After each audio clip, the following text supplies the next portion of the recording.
En fait, dans mon cerveau, je ne comprenais pas comment on faisait pour gagner l'argent. J'ai eu une idée de devenir répétiteur pour les enfants. Par l'entremise de Mission Théophile, qui est une maison d'édition chrétienne, j'ai écrit mes 2 premiers e-books. Servir le maître par les talents. Ça, vraiment, c'est $0 encore une fois. Déjà, il faut noter quelque chose. Entreprendre avec $0 ne veut pas dire créer une grande société avec $0. Un jour, un oncle est venu, m'a donné un peu d'argent. Je me suis dit, OK, puisque je vais à l'école, sûrement mes amis à la récréation, ils ont besoin de manger quoi que ce soit. C'est comme ça que j'ai commencé à vendre des galettes. Quand je me suis mariée, je travaillais aussi quelque part, mais j'ai perdu mon emploi. Lorsque tu investis dans quelque chose et que ça ne marche pas, l'échec ne doit pas te paralyser.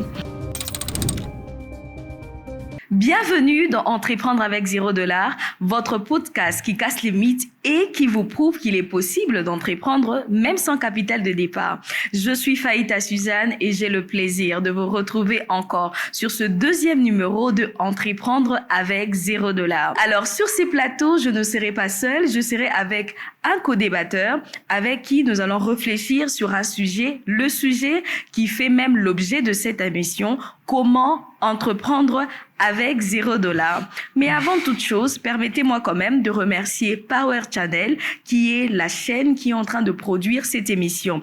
Et aussi à vous tous qui êtes en train de nous suivre. Si c'est votre première fois de vous retrouver sur cette chaîne, surtout, n'oubliez pas de vous abonner et d'activer la cloche de notification pour ne rien rater. Je suis avec un écrivain. Il est aussi éditeur, entrepreneur. Il est jeune, il a commencé aussi à entreprendre avec $0. Je suis ici avec Benix. Bonjour Benix et bienvenue sur ce plateau. Oui, bonjour. J'espère que tu vas bien. Je vais très bien, merci. Et toi-même? Bonjour aux viewers aussi. J'espère que ce numéro répondra vraiment à vos besoins. Le thème est très épineux, alors beaucoup de jeunes n'y croient pas. Est-ce qu'il est possible réellement d'entreprendre, de faire des chiffres sans rien? Alors, c'est pour ça que nous sommes ici aujourd'hui, pour essayer un peu de réfléchir sur cette question. Parce que plusieurs personnes se sont posé la question. Vous dites qu'il est possible d'entreprendre avec $0, or que c'est impossible, parce que s'il faut même vendre ou bien s'il faut faire quoi que ce soit, on a toujours besoin d'un investissement au départ. Mais toi et moi, surtout toi, je sais que plusieurs fois, tu t'es lancé dans tout ce que tu fais, sans investissement de départ. Est-ce que tu peux d'abord nous raconter ton histoire? Ouais, du moins, sans grand-chose au début. Vu que moi, mon histoire avec l'entrepreneuriat, on peut dire, commence dès lors que j'ai fini le bac. Okay. Lorsque j'ai fini le bac, je m'étais dit, pas de fac, le fric d'abord. J'étais dans l'optique où... Attends, est-ce que tu peux répéter? Tu as dit pas de fac, le fric d'abord. Waouh. J'avais compris très tôt que nous sommes dans un monde où tout est monnayé. On peut beau avoir des diplômes, on peut beau avoir des papiers, mais lorsqu'on n'a pas d'argent, on n'est rien. Surtout un homme, on est un paillasson en fait. Contrairement à une femme qui naît avec la valeur, une femme ne peut rien avoir, elle peut juste être belle, s'entretenir et tout, la vie peut lui sourire. Mais comparativement aux hommes, on a tout à construire. Et lorsque je finis, en fait, déjà j'avais repris le bac, moi j'ai repris dans ma vie, ça me fait du mal, j'ai dû encore faire une autre année. Et lorsque je finis, je me disais, en fait, dans mon cerveau, je ne comprenais pas comment on faisait pour gagner l'argent. J'ai toujours tendu la main, en fait. C'est moi qui tendais la main, on me donnait, j'ai allé. Donc, dans ma tête, il n'y avait pas l'équation de l'argent, en fait. Ça n'existait pas. C'était un logiciel qui n'existait pas dans mon cerveau. Et je crois d'ailleurs que c'est le cas de plusieurs étudiants. Parce que lorsque tu ne tends que la main, au final, tu ne sais pas réellement comment est-ce que ça se fait. Et seuls les parents savent. Et je me disais, tiens, je suis quand même intelligent. Je n'étais pas non plus toujours le premier de la classe à tout moment. Et que très tôt, j'ai compris que ça servait un peu à rien. Mais je me disais, bon, tiens, je suis intelligent. Et qu'est-ce que je fais? Et à savoir que lorsqu'on fêtait le bac, en fait, moi, je fêtais pas trop. Déjà, j'étais dans l'optique de qu'est-ce que j'ai fait après, en fait. J'ai toujours été un peu futuriste, un peu philosophique, tu vois. Et je me disais, qu'est-ce que je peux faire après pour gagner quand même quelque chose? Et là, j'ai eu une idée à lancer vraiment sans rien. Vraiment, je l'avais lancé sans rien. Une idée à lancer sans capital de départ, sans investissement, comme on le dit. L'investissement était juste mes années d'études sur les banques. L'intelligence, c'est tout. Et puis, c'est pas moi qui ai investi, c'est les parents. D'accord. Donc, j'ai eu une idée de devenir répétiteur pour les enfants. Alors, déjà, le premier logiciel s'était installé dans ma tête. Pour faire de l'argent, c'est CMP. C, compétence. M, marché. P, problème. Ok, est-ce que tu peux essayer un peu d'expliquer ce concept? Ouais, CMP, j'avais une compétence, j'arrivais à comprendre les choses. J'arrive à comprendre certaines choses facilement. Et les enfants, en fait, qui sont en dessous de moi, qui ont des années inférieures à moi, ne comprennent pas certaines matières, notamment le maths, certains cours de français et consorts. Je me suis dit, c'est déjà un problème. Et puis, les parents, généralement, passent leur temps au boulot et lorsqu'ils rentrent, ils ont un peu la flemme de se mettre à rédiger les devoirs des enfants et tout, et à suivre leur process. Je me suis dit, voilà, déjà un problème. J'ai contacté c'est un grand frère, mais c'est un cousin dans la famille élargie. Je l'ai contacté, il avait un enfant, j'ai pris son enfant, j'ai contacté... Donc, je n'ai utilisé que mon Facebook et que mon WhatsApp. D'accord. Alors, certains diront, oui, il t'a fallu de forfait Internet. C'est toujours, à l'époque, j'ai payé pas forcément moi-même. Okay? D'accord, il y avait le Wi-Fi à la maison et tu pouvais te connecter. Oui, surtout. Donc, j'ai contacté des gens. Puis oui, j'ai négocié des prix. Alors, j'ai appris à négocier. J'ai lisé quand même avant sur la négociation, sur la vente. Donc, j'avais déjà des stratégies en tête. J'ai eu une affaire de 5 parents. Alors, c'était la galère pour se départager en 5 parents, que mon emploi d'État devenait de plus en plus serré. Et c'est là que je comprends, en fait, l'importance des délégations, des délégués. D'accord. Donc, tout ce que ces entrepreneurs disent sur YouTube, ouais, il faut déléguer et tout, c'est là que j'ai compris, ah ouais, je suis limité en tant que personne. Donc, mon temps et mon énergie est limité. Je suis pas Superman, mais départager ça et là. Mais attends, avant d'aller un peu plus loin, parler de la délégation et autres, tu as dit que tu as fait des études, tu avais des compétences. Oui. Tu étais fort en maths, fort en français, et tu t'es dit... Surtout fort en français. Maths, ok, d'accord.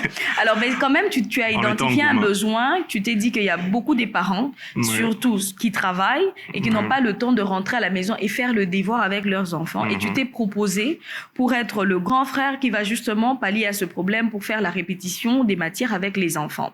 Alors, pour toi, c'était facile.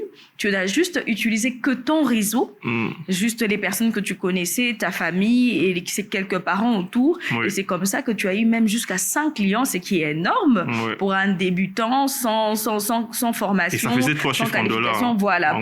Donc, ça faisait 3 chiffres en dollars, mais quand même, partant simplement de tes connaissances, partant de tes compétences, tu les as mis à profit et voilà, tu as eu des clients. Alors, moi, j'aimerais quand même que tu nous dises d'où t'est venue cette idée et quelle a été, en fait, je peux dire, la pièce motrice qui t'a vraiment poussé à faire ça? Parce que oui, devenir répétiteur, tu étais jeune.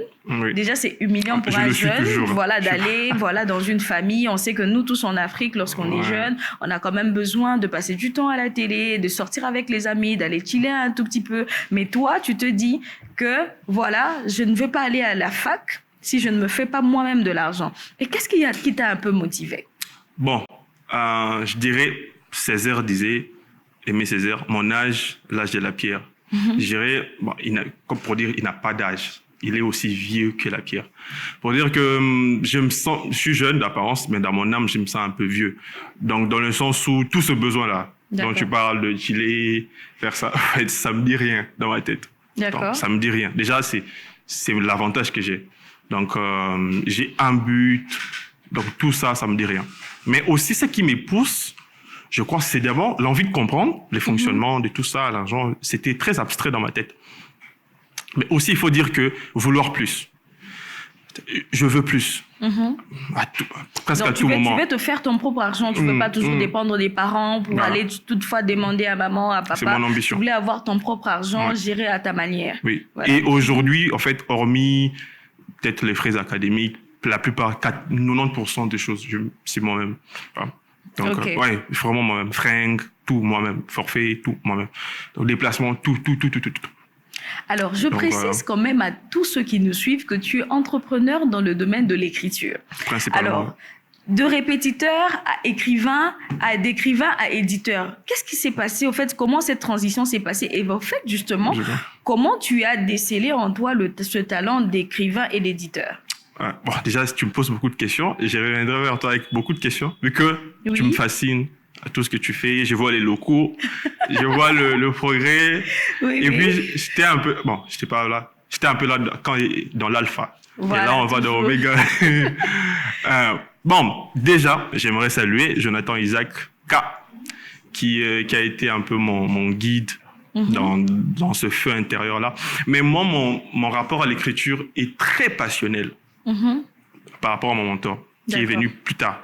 Donc moi, pour dire, depuis l'enfance, déjà, j'aimais le storytelling, l'histoire, les histoires. J'aimais la narration, tout ce qui était histoire et tout. Et lorsque j'étais en troisième des humanités, pour ceux qui savent, hein, pour le système ici, je connais pas comment on dit chez vous, si c'est CMP ou quoi. Quand j'étais en troisième des humanités, lorsqu'il n'y avait pas cours, je me réfugiais, j'avais 2 gros cahiers de 200 pages. C'était plein avec mes histoires. Donc, j'essayais d'écrire des romans et tout, machin. Donc, c'est vraiment de là. Donc, comme si je suis né avec... Et par l'entremise de Mission Théophile, qui est une maison d'édition chrétienne, j'ai écrit mes 2 premiers e-books. Servir le maître par les talents. Ça, vraiment, c'est $0, encore une fois. J'avais pas de PC. D'accord. J'avais un téléphone pourri, même pas un iPhone. J'avais quelle marque là? Bon, c'était un truc pourri. Voilà. Vraiment, c'était pas ouf. Donc, c'était désagréable. Mais je veux plus. Donc, vraiment, je me cache pas de mes ambitions. Je veux toujours plus. Je m'étais dit, je fais ça. Alors, j'ai lisé beaucoup la Bible. M'appuyant sur l'histoire des talents, j'ai découvert, je sais pas, j'ai développé vraiment quelque chose de bon. Et ça avait vraiment intéressé les gens. Ça m'a ouvert plusieurs portes, ces trucs-là, ces premiers trucs. Servir le maître parler. Et je me rappelle, quand ça se publiait, j'ai revenu de l'école. D'accord. Je crois, that's crazy. C'était vraiment fou. Imagine, t'es un élève. Et que tu as publié. Et mes potes ne savaient pas, en fait, parce que oui. je peux pas dire à mes potes que, gars, moi, je suis, tu vois, je suis écrivain. Ils auraient dit. Voilà, ils vont se moquer de toi pour dire, écoute, c'est quoi ces bêtises-là encore? Comment est-ce que mon propre prof de français n'a pas écrit de livre? Toi, tu te prétends, tu vois, enseigner aux gens de choses. Mais vraiment, c'était intéressant. Voilà. Vraiment, vraiment. C'est toujours, hein, tapez sur www.missionthéophile.com. Vous verrez ça. Donc, ça m'a ouvert des horizons, des jeunes de Cameroun. J'ai plein d'amis camerounais, moi. De Gabon, de Cécile. Donc, vraiment, ouais, vraiment. Donc, en fait, ça élargit ton audience. Oui. Et tu t'es fait de nouveaux amis. Et même que ton livre a été lu loin même de ta patrie, le Congo, au Gabon. Récemment, quelqu'un de Dubaï qui m'a lu. Voilà, wow, jusqu'aux Émirats. Vraiment.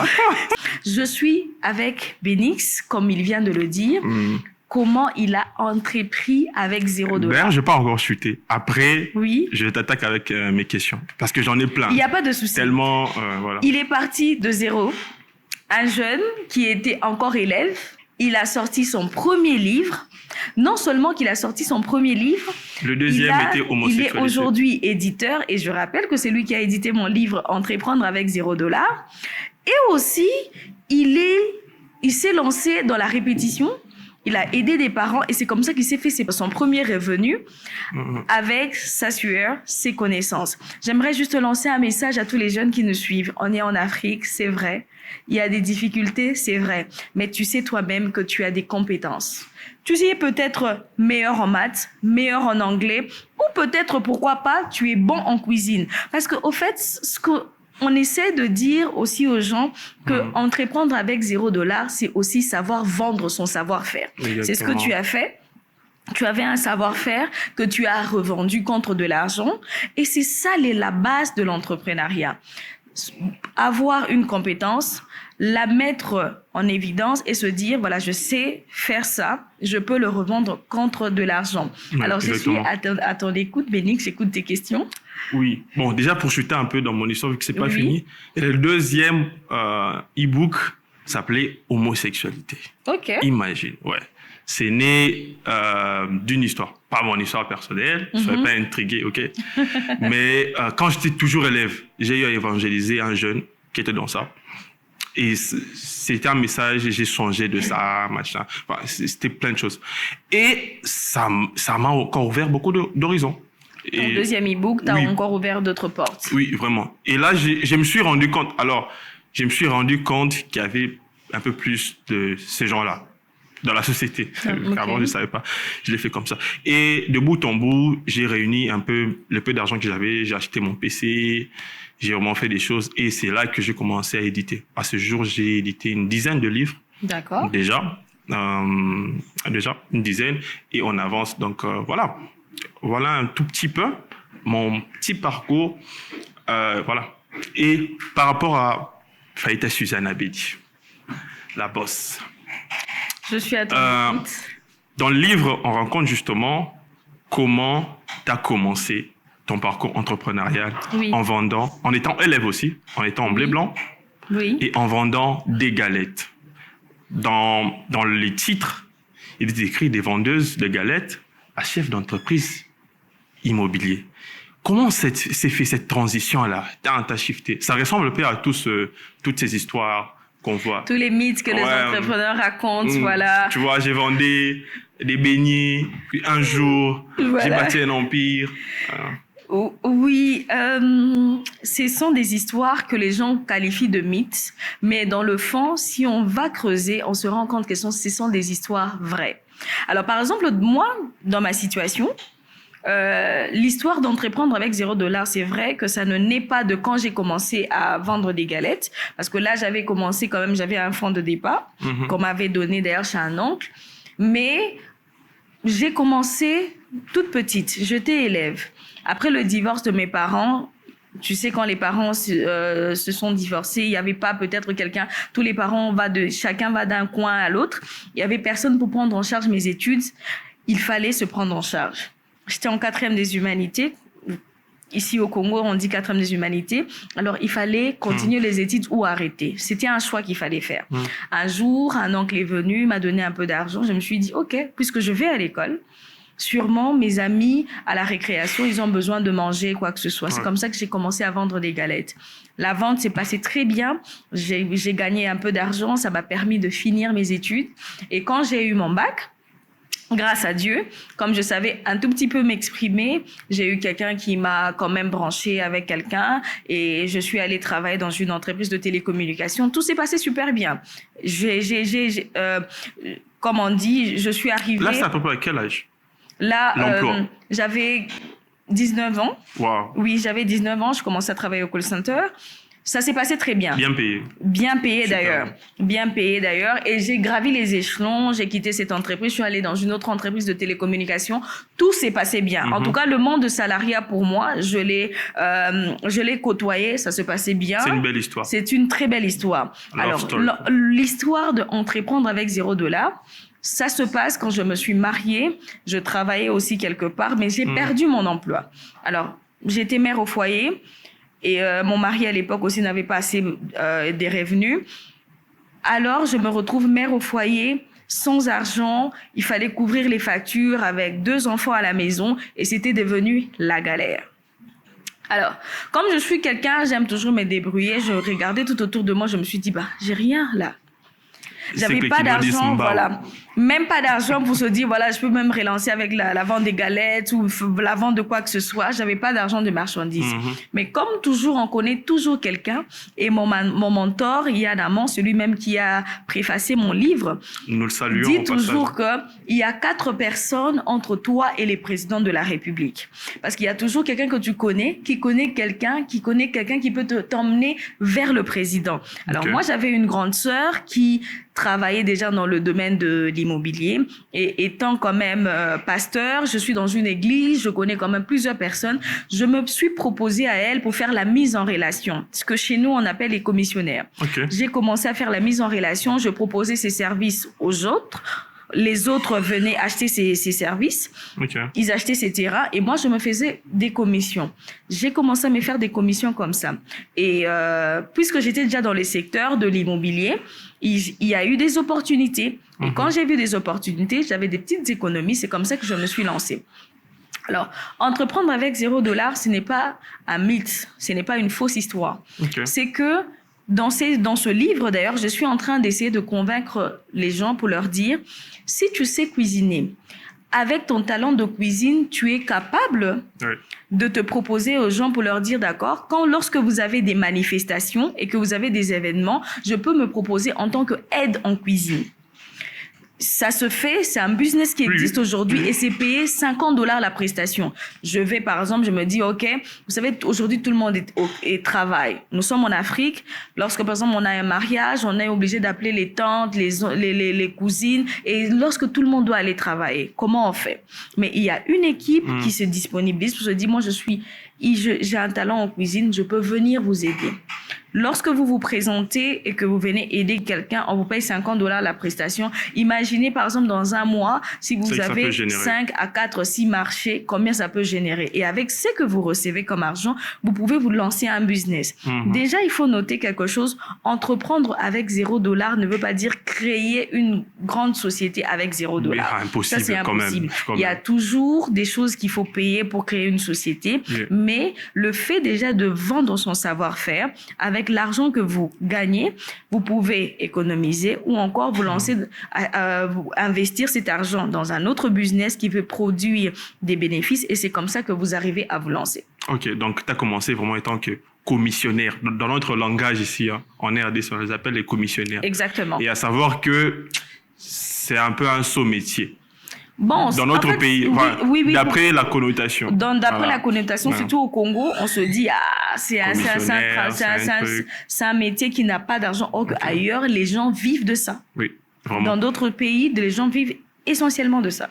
En fait, il y a une notion que j'aimerais qu'on soulève, c'est la notion de la honte. Je lisais un livre de Napoléon Hill, Plus malin que le diable. En fait, dans le livre, Napoléon, il parle avec Satan. Exactement. Le diable. Et est-ce que le vrai Satan ou imaginaire, on ne sait. Mais dans le livre, en fait, en parlant avec le diable lui révèle qu'il entre dans l'esprit des gens par 6 peurs. 6 peurs majeures. Il y a la peur de la maladie, la peur de la pauvreté. Et il y a aussi la peur du regard des autres. Satan lui avoue, tu sais, moi je bloque la vie de beaucoup de personnes par la peur du regard des autres. Voilà. Donc, lorsque les gens ont honte, ont peur, ils me laissent une brèche et j'étouffe leur vie. Et j'ai remarqué, en côtoyant beaucoup d'autres personnes, les entrepreneurs à succès ou quand même qui font quelque chose de convenant, n'ont pas de peur. Mais est-ce qu'au début, tu avais cette peur-là? Et comment tu l'as vaincue au final? Puisque c'est l'arme du diable quand même. Bon, en fait, on a toujours peur quelque part, tu vois. On a toujours peur de se dire, est-ce que l'argent que j'ai investi dans ce business, est-ce que ça va marcher ou bien je ne veux pas perdre mon argent? Ou tu te dis, est-ce que ce service que je veux lancer ou encore cette formation que je veux faire, est-ce qu'elle sera bénéfique pour moi? Mais avoir peur, ce n'est pas une fatalité, mais se dire par exemple que je ne veux pas me lancer parce que j'ai peur ou encore se dire que on va me critiquer, tu vois, n'est pas avancer à cause de la peur, là c'est un problème. Tu peux avoir la peur mais il faut surmonter ta peur pour se dire je vais essayer. OK? Tous les entrepreneurs et la majorité de ce que je côtoie aujourd'hui, ils ont juste fait ce premier pas, comme on dit, ils ont essayé, ils se sont lancés, ils se disent ok d'accord, je risque tout ici. Donc la foi en quelque sorte quoi. Avoir la foi, tu vois, je risque tout ici, j'essaie. Plusieurs aussi ont essayé, ils ont échoué, mais ils ne se sont pas découragés à cause de l'échec. Parce que ça aussi, il faut se le dire. Il y a beaucoup d'entrepreneurs qui ont commencé avec un business, mais qui se sont rendus compte que voilà, j'ai perdu d'argent dans ce business. Mais lorsque tu te dis, je veux aller quelque part, je veux être mon propre patron. Tu te dis, d'accord, je ne m'arrête pas ici. Je vais essayer encore. Si ça n'a pas marché, je vais essayer autre chose. Résilience, quoi. Voilà, la résilience. Mon mentor, par exemple, Yann Amon, il raconte même dans la préface de mon livre que son premier business qu'il avait lancé, il avait investi $15,000. $15,000 qu'il a perdu comme ça. Mais il ne s'est pas découragé. Il a eu une deuxième idée et d'ailleurs, il est même allé aussi demander de l'argent à son père qui lui a prêté $200. Ce n'était même pas son propre argent. Il n'avait rien du tout, $0. Mais il est allé chez son père qui lui a prêté de l'argent et c'est avec cet argent qu'il a investi et c'est cet investissement aujourd'hui qui lui a coûté tout ce qu'il est aujourd'hui. Donc, moi, j'aimerais dire à quelqu'un, Tu peux avoir une bonne idée. Et si tu n'as pas d'argent, tu peux aller aussi voir quelqu'un qui peut te prêter de l'argent et te lancer. Mais aussi, lorsque tu as investi dans quelque chose et que ça ne marche pas, l'échec ne doit pas te paralyser. Okay. L'échec ne doit pas être cet obstacle qui t'empêche d'avancer. D'ailleurs, l'échec doit être pour toi un tremplin. Un tremplin. Oui. Ok, super. En fait, moi, je parlais de la honte, de la peur, dans le sens où, surtout à mon échelle, jeune, j'ai moins de 25 ans, je balance. La plupart des gens de mon âge, tu vois, comme moi, j'ai des potes qui roulent, carrosse, tu vois, et qui font certaines choses. Et toi, tu t'es dit, quand même, je suis en train de charbonner certaines choses, tu vois, je suis sous le soleil. En fait, cette honte-là, et vraiment beaucoup de jeunes filles, beaucoup de jeunes garçons sont confrontés à cela. Exactement. Ils ont d'autres potes où, en fait, juste leur cercle social ne correspond pas avec leurs ambitions. Oui. Et moi, je pense, l'une des clés pour vaincre cela, c'est des fois changer des cercles. Okay. Parce que tu n'es pas plus fort que ton environnement. Oui. Ton environnement prendra toujours les dessus sur toi. Tu vois, on dit même que les environnements créent les habitudes.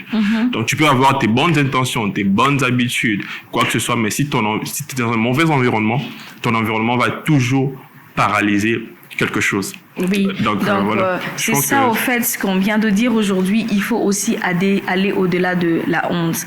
Ne pas se dire parce que tu vois dans ton contexte par exemple, mes amis roulent carrosse et moi je ne peux pas faire le pied pour aller peut-être instruire l'enfant du voisin.